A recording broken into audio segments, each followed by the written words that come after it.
പ്രേമ, ഈ പാകിസ്ഥാനിലെ 2 വിദേശ വനിതകൾ കൂട്ടബലാത്സംഗത്തിനിരയായി എന്നൊരു വാർത്ത വരുന്നുണ്ട്. അതിൻ്റെ കാരണക്കാരൻ പാക് വിദേശകാര്യമന്ത്രിയുടെ ചെറുമകനാണെന്ന് പറയുന്നുണ്ട്. ഇത് പാകിസ്ഥാന് അതായത് അന്താരാഷ്ട്ര തലത്തിൽ എത്രത്തോളം മാനക്കേടുണ്ടാക്കുന്നുണ്ട്?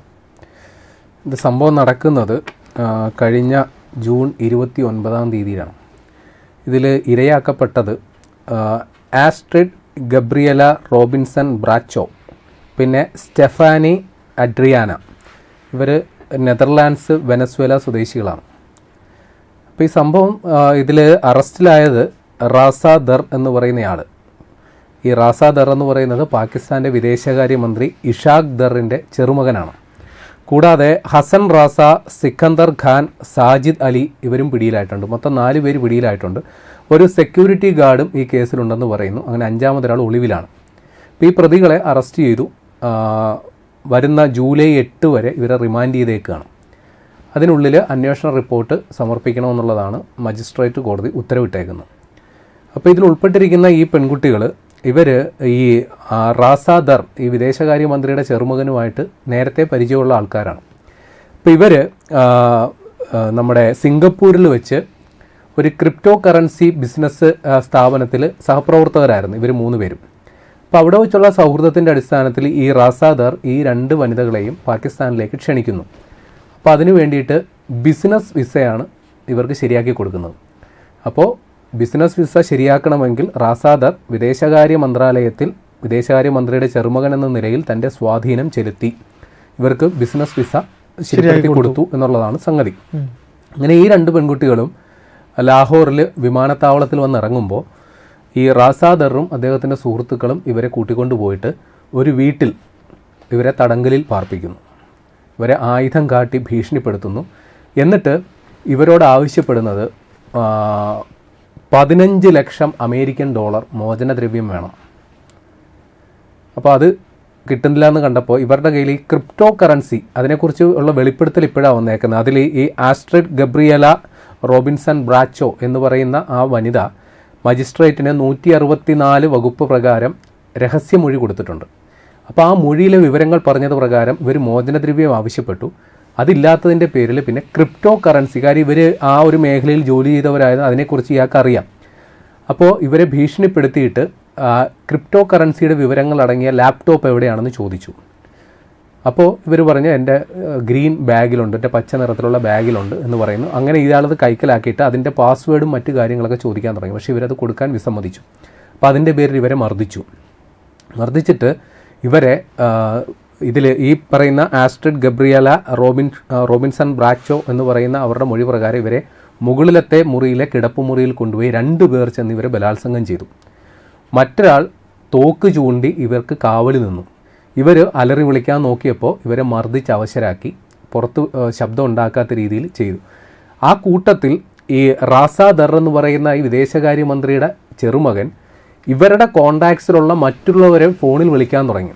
ഫോണിൽ വിളിച്ചിട്ട് ഈ ക്രിപ്റ്റോ കറൻസി കൈക്കലാക്കാൻ വേണ്ടി എൻ്റെ പാസ്വേഡോ മറ്റു കാര്യങ്ങളോ ചോദിക്കാനായിരിക്കും. പക്ഷേ ആരും ഇവരെ സഹായിച്ചില്ല.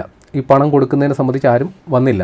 പക്ഷേ ഈ ആസ്ട്രിഡ് എന്ന് പറയുന്ന ആ ഒരു സ്ത്രീയുടെ മൊഴിപ്രകാരം ഇവരുടെ കൂടെ ഉണ്ടായിരുന്ന സ്റ്റെഫാനി അഡ്രിയാന എന്ന് പറയുന്ന ആ പെൺകുട്ടിയുടെ മാതാവ് 1 ലക്ഷം അമേരിക്കൻ ഡോളർ ഇവർക്ക് കൊടുത്തു, കാര്യം മോചനദ്രവ്യം ചോദിച്ചതിൻ്റെ പേരിൽ. അപ്പോൾ ഇതുകൊണ്ടും കഥ തീരുന്നില്ല. ഈ പറയുന്ന പെൺകുട്ടികളെ ഈ മോചനദ്രവ്യം കിട്ടിക്കഴിഞ്ഞാൽ വിടും എന്നുള്ളതായിരുന്നല്ലോ ഇവർ തമ്മിലുള്ള ഒരു എഗ്രിമെൻറ്റ്. അപ്പോൾ പൈസ കിട്ടിക്കഴിഞ്ഞു. അപ്പോൾ ഇവരുടെ വിചാരം ഇവരെ മോചിപ്പിക്കാൻ പോകുന്നു. അങ്ങനെ ഈ വീട്ടിൽ നിന്ന് ഇവരെ കൂട്ടിക്കൊണ്ട് പോവുകയാണ് മറ്റൊരു കാറിൽ. അപ്പോൾ പോകുന്നതിൻ്റെ ഇടയ്ക്ക് ഈ ഫോൺ സംഭാഷണങ്ങളിൽ ഇവർക്ക് എന്തോ ഒരു സംശയം തോന്നി. ഇവരെ മോചിപ്പിക്കാൻ വേണ്ടിയല്ല, മറ്റേതോ സ്ഥലത്ത് ഇവരെ വീണ്ടും തടങ്കലിൽ വെക്കാനുള്ള ശ്രമമാണെന്ന് ഇവർ തിരിച്ചറിഞ്ഞു. 2 പെൺകുട്ടികളും തിരിച്ചറിഞ്ഞു. ഇവർ ഈ കാറിനുള്ളിൽ ഒച്ചപ്പാടും ബഹളവും തുടങ്ങി. അപ്പോൾ ഈ കാർ ചെന്ന് ട്രാഫിക്കിൽ മറ്റൊരു കാറിൻ്റെ പിന്നിൽ ഇടിച്ചു. അപ്പോൾ ആ സമയത്തുള്ള ഒച്ചപ്പാടും ബഹളത്തിനിടയിൽ ഇവർ കാറിൽ നിന്ന് ഇറങ്ങി ഓടി ഒരു തൊട്ടടുത്ത വർക്ക്ഷോപ്പിൽ അഭയം തേടി. അങ്ങനെ അവർ പറഞ്ഞത് പ്രകാരം ട്രാഫിക് പോലീസ് സ്ഥലത്തെത്തുകയും ഈ വനിതകൾ അവരോട് നടന്ന കാര്യങ്ങൾ പറയുകയും അങ്ങനെ അവരാണ് കേസ് രജിസ്റ്റർ ചെയ്ത് രക്ഷിച്ചത്. അപ്പോൾ ഇതിനിടയിൽ മറ്റൊരു സംഭവം ഉണ്ടായി. അപ്പോൾ ഇവരുടെ വിവരം അനുസരിച്ച് ഈ പെൺകുട്ടികളുടെ ഒരാളുടെ പിതാവ് സ്പെയിനിൽ നിന്ന് നമ്മുടെ പാകിസ്ഥാനിലെ പോലീസിൻ്റെ അടിയന്തര സഹായം വേണ്ട നമ്പറിലേക്ക് വിളിച്ച് ഈ കാര്യങ്ങൾ അറിയിക്കുകയും ചെയ്തു.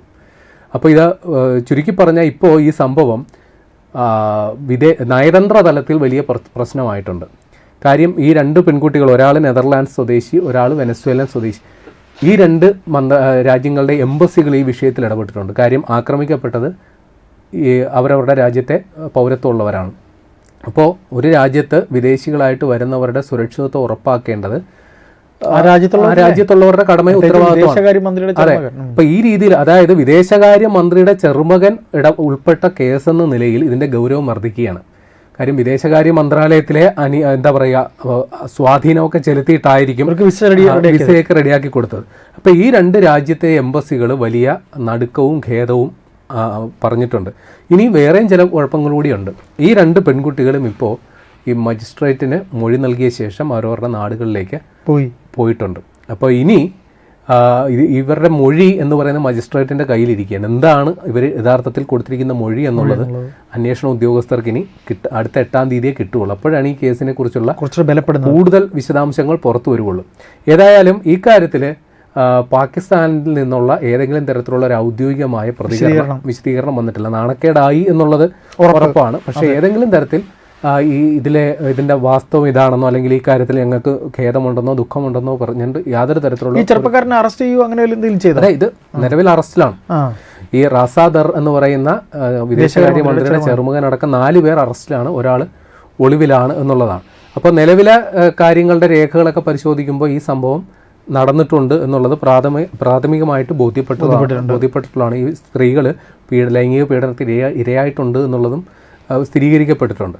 അപ്പോൾ കുറേ കൂടി ഗൗരവം വർദ്ധിക്കുന്നു.